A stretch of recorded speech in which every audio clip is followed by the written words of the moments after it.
kwatagana n'omwana ekyo kigambo tekikyamu tulina kooti y'abaana egonjoola ensonga nze njagala bagamba mulekerawo okukubagana kuba muli bazadde ebisigadde byonna ngenda kubalifaalinga owulidde ngenda kubalifaalinga mu kooti mu custody naye custody is applied you apply for custody and you have the right as a father to apply for custody naye alina right nga maama okugaana application yo okay Munalebe kisinza okundeta wano badde nsaba kutegeeza okukwata abaana kweyongedde mu Uganda. Ekyokubiri ng'abazadde nga bavaayo ng'abaana bwe bakwatibwa ate betusuubira nti bantu ba gavumenti nga mmwe ne muvaayo ne mubakakkanako ne babavuma kinaayamba abazadde abalala bakwatiddwa abaana bwe okuvaayo okwekubira enduulu. Ensonga ey'okubiri Honorable gye nkutegeeza nti omukyala oyo poliisi y'eggwanga yakakasibwa nti omwana we yeebakibwako oba mu bulungi oba mu buki oba mu bubi. Mu mbeera eggulo yabadde ku kkooti olowooza naayamba omukazi oyo ofuna obwenkanya eri omwana we mu mbeera ey'omukangakanga namugyewo nga ne motoka yange yagala kwasibwa ate omwana we poliisi yagamba nti yeebakibwako. Kitugenda okukola ngenda kuwanikira akulira kkooti ne IGP kugamba ensonga z'abantu bazikole bazigobemu abantu abatalina zibeeramu. So justice ewulire nga tewaliwo intimidation. Okay, nabirabye ku TV ekiro ebyo si birungi omuntu aba yeekubidde enduulu kirungi nnyo okumuprotectinga era byejjano namugamba ngenda kwogera ne Honorable Munsonga ne Honorable Munsonga nekola ki nenjogera naye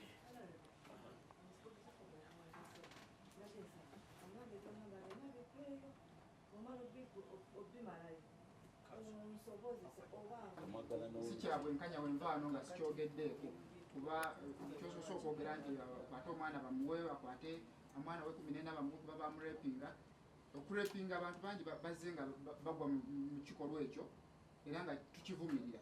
Sisuubira nti maama we yakyagala era yavudde yalwanirira omwana we. Ekyokubiri omwami okusaba abaana bamuwe ku ssaawa zino abaana beyeegaanako ku tayimu abaana abatabadde mu bulamu bwe okumala emyaka nga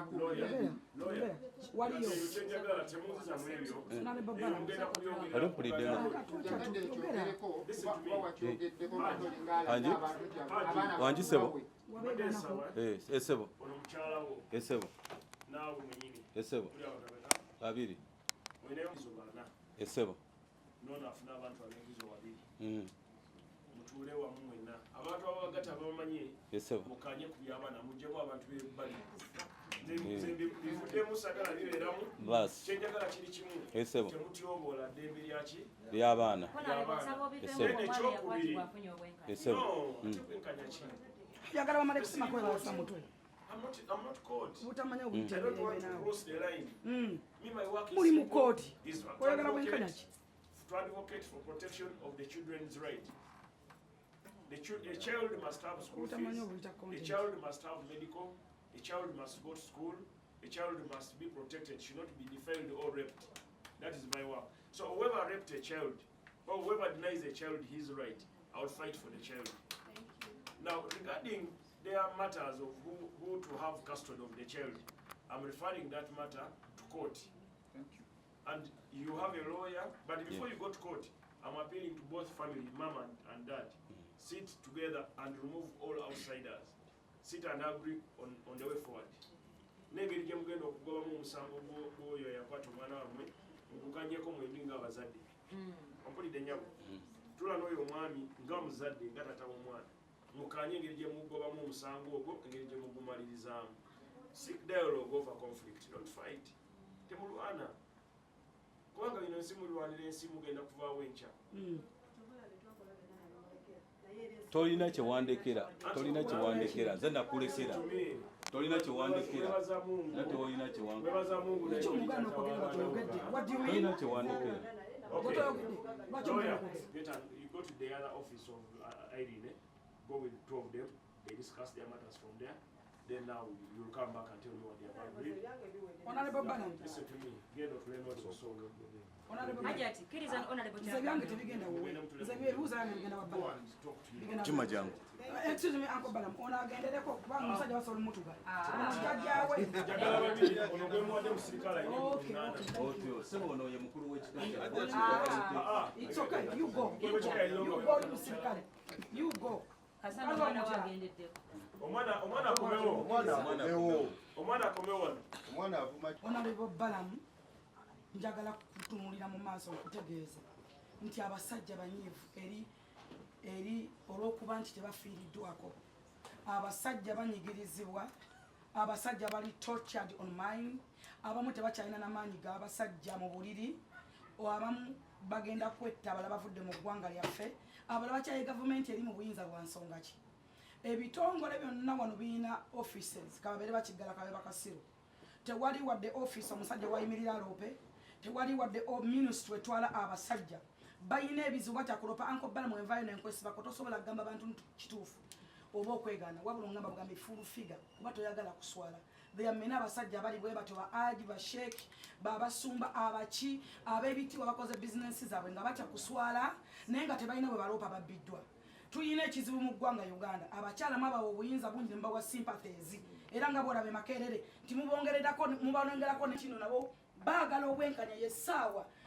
Honorable Minister tukusaba ne Prime Minister wandikira President abasajja bafune office wachi balopa oba babawe ekitongole ekibatwala oba minister batwala. Mukola amateeka agayamba banna Uganda tuve ku nkola ya Europe. Muve ku mateeka aganyigiriza abasajja tebakyalina maanyi ga mbuliri. Omusajja n'akolera n'abaana be n'akolerera abantu be n'abapulaningira ne bwalifa n'agamba nkolerera abantu bange bwe ndifa nenva mu nsi. Gwamanya omuntu akwaga nakolerera paka lwaliva mu nsi ng'akulowoozaako. Naye the end of the day omukazi bakwana mukwane n'akwefuulire seconds bbiri nga tolina wolopa ng'otya n'okwogera mu bantu. Ekyokubiri Honorable Balamu nsaba message yange ogituuse omukulembeze w'eggwanga eri mwenna ab'ebitiibwa abasajja babaterewo office either babaterewo ministry nambe batwala betuyimiriddeko z'empagi z'eggwanga ne mukuwa emisolo wabalabanga nga bo babakwata omusolo gw'omutwe ng'omukazi ayitawo n'aniigina. Wano mu Uganda wasa omukazi najja ng'ayambadde t-shirt bw'atuuka kuno banaasiba ennyumba namba n'agitwala. Mu Uganda wosanga omukazi azaala abaana mu nnyumba yo n'obakuza n'obaweerera naye nga si gwe bazaala nga bakusibye naye nga akakasizza ensi nti gwe bazaala ero balisa n'obaweerera. Abasajja batya kuswala. Ekirala nsaba eyo point Honorable Balamu nkulu nnyo giwandiike egende eri bonna mu ggwanga mmwe ab'obuyinza mmwe abali mu buyinza muyambe abantu baffe muteekewo office olabe ku basajja abalina obulumi olabe ku basajja abatulugunyizibwa tuve ku nkola y'Ebulaaya abasajja b'Ebulaaya bonna Ministry ya gender. Ey'abaana. Eno ministry yonna ya gender. Ye ministry y'ekikula ky'abantu. Thank you. Era tubeera mu nsonga z'okugonjoola ebizibu by'amaka eby'abaana n'ebyabavubuka. Bwe basibikola olwo minisita waffe wansi bamuyita Honorable Amongi naye abikola. Tubolaba nti ono wazze n'omusango omwami omukyala yaleese omusango naye tugenza okumaliriza nga mbagambye ensonga zaabwe zijja kugwerawa mu kooti ezikwata ku by'obugagga byabwe balwanira so eno office yaabwe era mbagaidinze bulungi. Mbagambye bwe baba nga balwanira ekyapa kibeera kooti ejja kubabulira nnyini kyapa omutuufu yani. Wabanga yateekamu ssente okukola ekyapa bajja kooti ejja kulagira ono omwami nti sasulani oli. Tubalaba nti afunye obwenkanya era avudde wano nga musanyufu mugambye eddembe lyo okusaba okubeera n'abaana bo. Naye bwe baba badde tobalabirira kuva mu buto nga babeegaana poliisi nekola ndaga butonde nekonfaminga nti babo gwe mwennyini n'okkiriza omukyala agende n'abaana be nabo afumbire obalala gye bafunidde obuzibu si nsobi ya gavumenti. Nsobi yo gwe nga taata obutafolowinga mwana wo omuto okumubuuza egy'oli oli bulungi kuba kanako emyaka 10-12 obuwala obuto bye bagita adolescence stage from 10 to 14 bafuna amabeere gatandika okuvaayo. So ebisajja ebiri obuto bitandika kulaba nga kasooli omuto kati olwo kasooli alabika yawooma owulidde. So eno office eyamba abasajja abakyala abaana abalema abakadde ne President Museveni alina wano minisita we owabazeeyi ali wano. Tulina minisita w'abazeeyi tulina minisita tulina wano minisita wa culture ebyobuwangwa then tubeerawo nange minisita then wabeerawo ne minisita w'abakozi. So eno ministry buli kikola ku ky'abantu kiri wano. Yes. Ensi yonna ekigala okitangaza eggwanga lyonna ensi ekimanyi nti abasajja mulina ministry under gender exactly esobola mujje muloopa ensonga zammwe. Ekulembera Honorable get among nefe ono tukola nga team tuli ba minisita 7 wano mu kizimbe kino so buli omu akwatirako munne so kyobola bwe omwami wabadde n'ekizibu nkiwuliriza n'enkubira gwe yawa ekyapa nenfuna amazima kati omukyala tajja kutuddamu kukiŋŋamba kuba bibadde byamulwatu naye okkiriza nti abakazi bangi ababba abasajja nga batokyalinga okkiriza nti naawe okimanyi tulina minisita mulamba bamukubye emigo kata bamutire mu nnyumba mukazi we yes we mmengo mukazi yamukubye ekirala nkobala musinda malayo ekibuzo kyange excuse me leka ndaba minisita nga mubuuza mu maaso ekibuzo kyange ekirala ogambye nti no mwafunye enkumbi omwana omuto gwe balepinga yetegekera enkumbi ng'agenda mu sexy kati ebyo bibeera bya kooti ebyo tubireke anti gwe okyogeddeko wano mbadde njaga kumanya nti omuntu gwe balepinga yeteekerateekera enkumbi kubanga mama yalese enkumbi omwana gyabadde akozesa kigoye kiyeyambisa nga bamaze omusalawula tekigoye yakifunye bakitegeka simanyi ebyo kati ekisembayo ankobala ekisembayo ankobala ebyo bya kooti tubiveeko nkusaba fulfiga nkusaba kati saawa manyinaze nkusaba kintu kimu ensonga za kooti ziveemu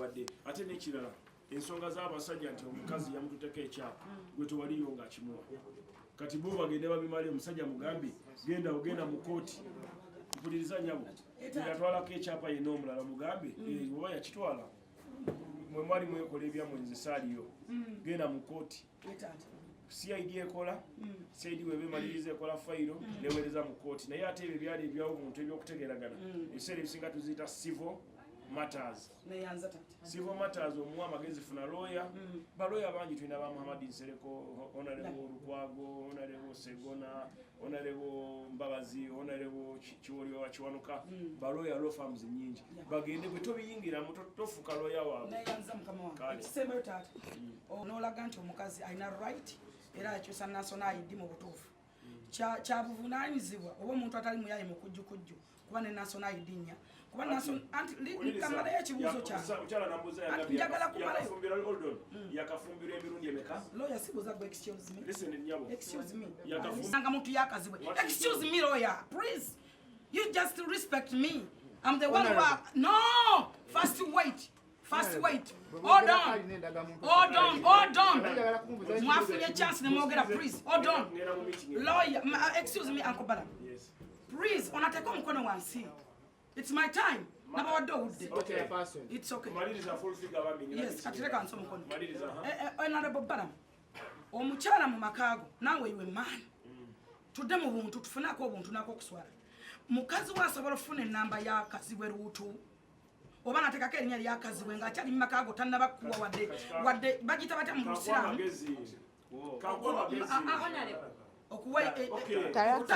talaka tuyingire mu mulimu ogutali gwaffe tulina wano ekitongole kye bayita national nira omulimu gwa nira kati gwate gwoyingidde wuliriza olina right naye you can only whistle blow. Your work is to whistle blow to tell. Yes, I'm whistle blow. No, that's why I go to police. Tell Nira. Tell Nira. Katoma jiwandikide katubireke. Lekanire eno nyeze. To complaining ate no bera mulamuzi. Anti sagala ono muwage. Oba yafune azimbe mu national ID no kuba nazo. First of all ezimu tuzijana mu court ngazijana. Onako olwaliro tubadde kukiwana meeting balese ensonga zikwata ku mwana ono yakwatibwa Hajji nga mama wagamba ebizibu byonna okubeerawo taata w'omwana amuzaala tafudde ku baana be so neyayisa omwami n'agamba nti omukyala yagenda n'abaana n'abamutwalako saabadde talina access nga tabafuna nti newamugamba ayagala kwogerako n'abaana takola ki tabafuna so nemuyita nemugamba amukkirize abeerengako n'abaana be afunengayo olunaku holiday nga abamuwa then nekirala waba ayagala kubeera n'abaana kuba omwana omuwa myaka 23 omulala wa 19 kati abo beesalirawo we baagala okubeera ono omwana omuto we 14 waba ayagala kubeera na custody nti ayagala omulabirira agende mu kooti asabe bamumuwe then in the meantime amusupporting amuwe school fees amuwe ebitabo amuwe engoye amenge sure nti ali bulungi so kyekibaleese then ebirala ne badda mu byabwe byapa kulwana nembagamba nti siri minisita wa byapa ebyapa bagende wa DPP owa Attorney General owa Minister of Justice ne ku police bekubira enduulu bafuna omukyala alabika nga atayebedde kugabayo baana. Gwe si mulimu gwange kati kooti ejja okulamula bagende basabe bafune custody. Tulina etteeka likkirizibwa wano nti you seek custody for the child. So that is it. So you baleese wano. Omwami yani amanya ge? Mbadde nsaba wuyo ali awo mubuuza